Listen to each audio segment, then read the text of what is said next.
గోదావరి జిల్లా కడియం నర్సరీలలో నూతన సంవత్సర వేడుకల సందడి నెలకొంది.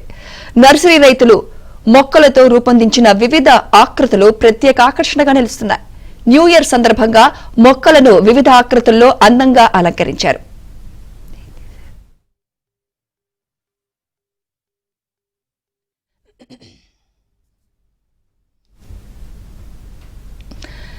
కడియపు లంకపుల్ల ఆంజనేయులకు చెందిన శ్రీ సత్యదేవ నర్సరీలో అయోధ్య రామ మందిరం ప్రారంభోత్సవం సందర్భంగా మొక్కలతో అయోధ్య రామాలయాన్ని ఎంతో అద్భుతంగా రూపొందించారు.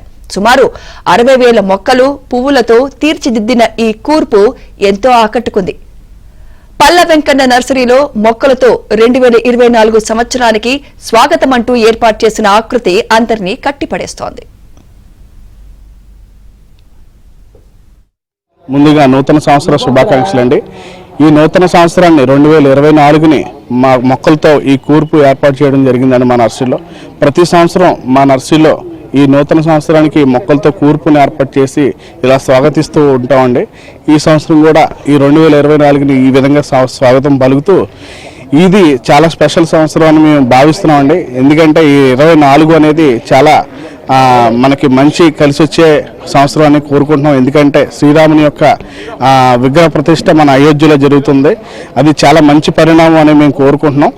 అందరికీ కూడా ఈ సంవత్సరం నుంచి కలిసి రావాలని, అందరికీ మంచి జరగాలని కోరుకుంటూ ఈ కూర్పులో alternator red, alternator yellow, alternator green మరియు ఇందులో క్యాజురినా గ్లూకా అనే రకాన్ని కూడా వాడి ఈ కూర్పుని ఇంత తీర్చిదిద్దామండి.